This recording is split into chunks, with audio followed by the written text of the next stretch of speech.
ஆண்டவர் இரட்சகருமாய் இயேசு கிறிஸ்துவின் நாமத்தில் உங்கள் அனைவருக்கும் காலை வாழ்த்துக்கள். இந்த நாள் நம்முடைய காலை மன்னாவுக்காக மார்க்குவின் புஸ்தகம் 14ஆம் அதிகாரம் 70வது வசனத்தினுடைய பின்பகுதி. மார்க்கு 14:70. அவன் மறுபடியும் மறுதளித்தான். சற்று நேரத்திற்கு பின்பு மறுபடியும் அருகே நிற்கிறவர்கள் பேதுருவை பார்த்து, மெய்யாகவே நீ அவர்களில் ஒருவன், நீ கலிலேயன், உன் பேச்சு அதற்கு ஒத்திருக்கிறது என்றார்கள். மெய்யாகவே நீ அவர்களில் ஒருவன், உன் பேச்சு அதற்கு ஒத்திருக்கிறது என்றார்கள். எனக்கு அன்பானவர்களே, இயேசு கிறிஸ்துவை மறுதலித்த பேதுருவை குறித்து இங்கே வாசிக்கிறோம். நாம் யாரோடு பழகி கொண்டிருக்கிறோம்? நாம் யாருடைய பண்புகளை பிரதிபலிக்கிறோம் என்பதுதான் இன்றைக்கு நாம் தியானிக்க போகிறதான ஒரு காரியம். உன் நண்பன் யார் என்று சொல், நான் உன்னை சொல்லுவேன் என்று ஒரு பழமொழி உண்டு. நாம் யாரோடு பழகுகிறோமோ அவர்களுடைய சுவாபங்கள், அவர்களுடைய செய்கைகள், அவர்களுடைய பேச்சுக்கள் நமக்கு தானாகவே வந்துவிடும். எனவே தான் நம் பிள்ளைகளிடத்தில் சொல்லுவோம், நன்கு படிக்கிற பிள்ளைகளோடு கூட சேர்ந்து கொள். நல்ல சுவாபங்கள் கொண்ட அல்லது நல்ல குடும்ப பின்னணியங்கள் கொண்ட ஒழுக்கமுள்ள பிள்ளைகளை நண்பர்களாக ஏற்றுக்கொள் என்று நாம் பிள்ளைகளுக்கு சொல்லிக் கொடுப்போம்.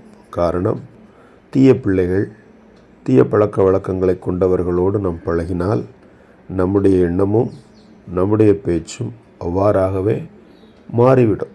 குறிப்பாக ஒரு மனிதன் சில ஆண்டுகள் ஒரு தலைவரிடத்திலே அவன் உதவியாளராய் அல்லது சிஷ்யனாய் இருப்பானேயானால் தன் தலைவனைப் போலவே அவனுடைய நடவடிக்கைகள், ஆக்ஷன்ஸ் எல்லாமே இருக்கும். அந்த பேச்சு ஸ்டைலு, அந்த கை கால் அசைப்பு, அந்த முகப்பாவனை எல்லாமே இருக்கும். இங்கே பார்த்தீர்கள் என்றால் இயேசுவை போலவே பேதுருவின் பிரதிபலிப்பு இருந்ததை அங்கே ஒருவன் சொல்லுகிறதை பார்க்கிறோம். பேதுரு இயேசுவை இல்லை, அவர் எனக்கு தெரியாது என்று மறுதலிக்கிறார்.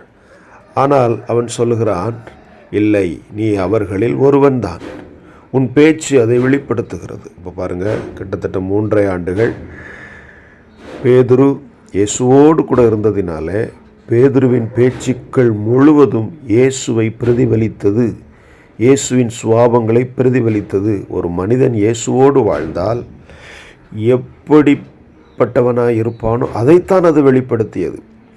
அதாவது பேதுருவினுடைய வார்த்தைகளே, செயல்களே அவன் இயேசுடைய சீஷன் என்பதை அந்த இடத்துல காட்டி கொடுத்தது என்று நாம் பார்க்கிறோம். எனக்கு அன்பானவர்களே, இந்த உலகத்தில் இயேசுவோடு பழகுங்கள்.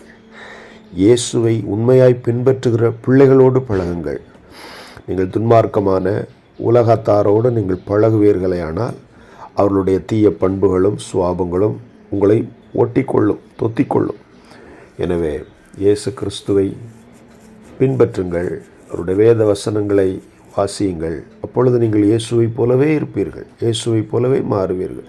இயேசுவின் நற்குணங்கள் உங்களிடத்தில் வரும். இயேசு ஒருவர் தான் இந்த உலகத்தில் சொன்னார், என்னிடத்தில் பாவம் உண்டென்று உங்களில் யார் சொல்லக்கூடும்? அப்படியானால் இயேசு புனிதமானவர், இயேசு பாவமே செய்யாதவர். அவரையே நீங்களும் பின்பற்றுங்கள். அவருடைய அடிச்சுவடுகளை நீங்கள் பின்தொடர்ந்து வரும்படி நமக்கு அவர் மாதிரியே வைத்து விட்டு போனார் என்று வாசிக்கிறோம். எனவே இயேசுவை பின்பற்றுங்கள். அவருடைய பேச்சு, அவருடைய ஸ்டைல், அவருடைய சாயல் நமக்குள்ளாக நிச்சயமாக காணப்படும். அதுவே நமக்கு ஆசீர்வாதமாக இருக்கும். பிறர் நம்மை ஐடென்டிஃபை பண்ணுவதற்கு எளிதாக இருக்கும். ஜெபிப்போம். பரிசுத்தமுள்ள நல்ல ஆண்டவரே, இந்த காலை வேளைக்காய் ஸ்தோத்திரம். இயேசு கிறிஸ்துவை பிரதிபலிக்கிறவர்களாக எங்களை கர்த்தர் மாற்றும். இந்த உலகத்தில் பிரதிபலிப்பதற்கு அநேகர் உண்டு. அவர்களை நாங்கள் பின்பற்றாதபடி எங்கள் வாழ்க்கை இயேசுவை வெளிப்படுத்துகிறதா இருக்கட்டும். எங்கள் வாழ்க்கை இயேசுவை காட்டி கொடுக்கிறதாய், அதாவது இயேசு கிறிஸ்துவை, அவருடைய சுவாபங்களை வெளிச்சத்திற்கு கொண்டு வருகிறதா இருக்கட்டும். ஆண்டவரே, யார் எங்களை பார்த்தாலும் இவன் இயேசுவின் பிள்ளை, ஆண்டுடைய பிள்ளை என்று சொல்லத்தக்க எங்களை மாற்றும். இந்த நாள் எங்களுக்கு ஆசீர்வதித்து தாரும். இயேசுவின் நாமத்தில் வேண்டுகிறோம் நல்ல பிதாவே, ஆமென். God bless you. Have a nice day.